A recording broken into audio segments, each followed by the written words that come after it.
Será que o universo foi feito para a gente? E tudo que existe, será que precisa mesmo de um criador? Bom, essas são duas das perguntas mais antigas que a humanidade se faz. Nesta análise, a gente vai mergulhar de cabeça nos argumentos clássicos que defendem um universo projetado e, claro, vamos examinar as refutações lógicas que surgem no caminho. Vamos começar com essa pergunta que é gigante. A ideia de que o cosmos foi desenhado de propósito para a vida humana é o centro de muitos debates. Então, para começar, vamos entender como é que esse argumento se sustenta. A primeira ideia que a gente vai explorar é a do argumento da sintonia fina. A base dele é que as leis do nosso universo parecem, ajustadas de um jeito perfeito para permitir que a vida exista. Olha só, o ponto crucial é este. Constantes como a força da gravidade ou a carga de um elétron são mas tão precisas que se fossem um pouquinho só diferentes, o universo como a gente conhece nem existiria.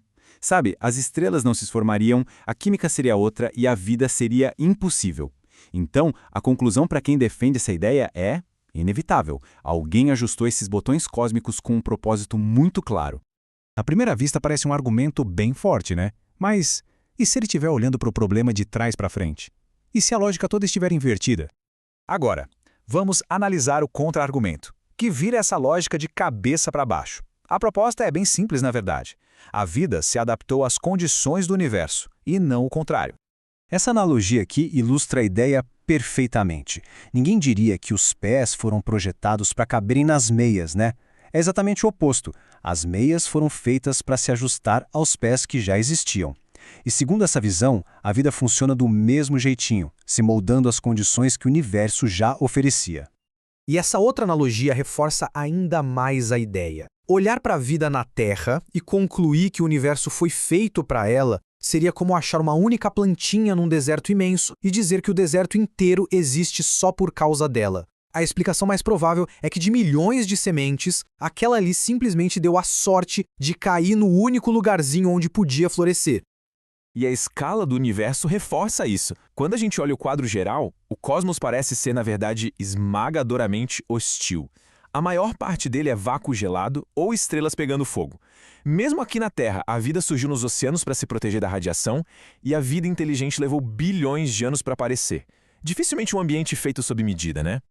Ok, vamos mudar um pouco o foco agora e analisar o segundo grande argumento. A ideia de que a complexidade implica um criador.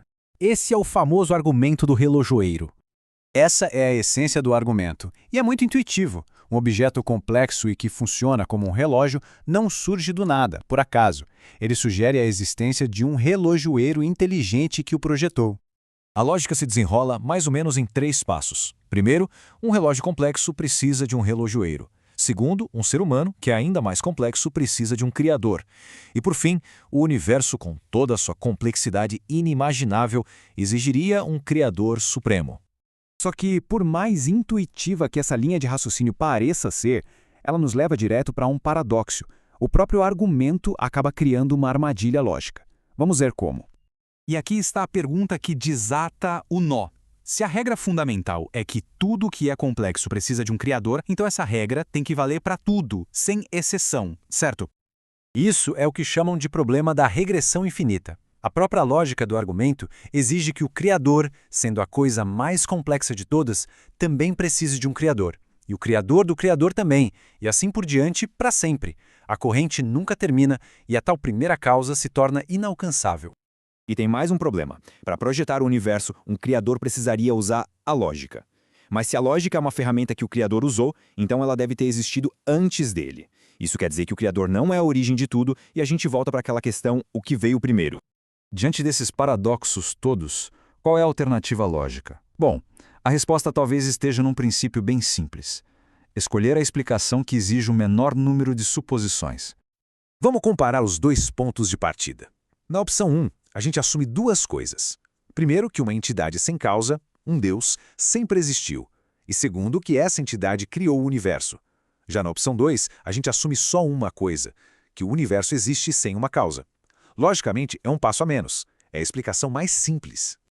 Esse é o princípio da equidade lógica. Quer dizer, se a gente pode aceitar que uma entidade complexa como um criador pode existir sem uma causa, Então, para sermos consistentes, temos que aceitar que outra entidade complexa, o universo, também pode ter existido sem uma causa. E é importante frisar, a análise aqui não tenta provar ou refutar a existência de algo. O objetivo é só examinar a estrutura lógica dos argumentos. E o que a gente vê é que os argumentos clássicos para um criador acabam caindo em contradições que são geradas pelas suas próprias regras. E assim, a gente volta ao início, mas com uma perspectiva mais clara sobre a lógica por trás de cada argumento. A questão final permanece. A nossa existência é a prova de um plano grandioso ou somos um produto fascinante das condições que, por acaso, o nosso cantinho do universo ofereceu? A reflexão continua.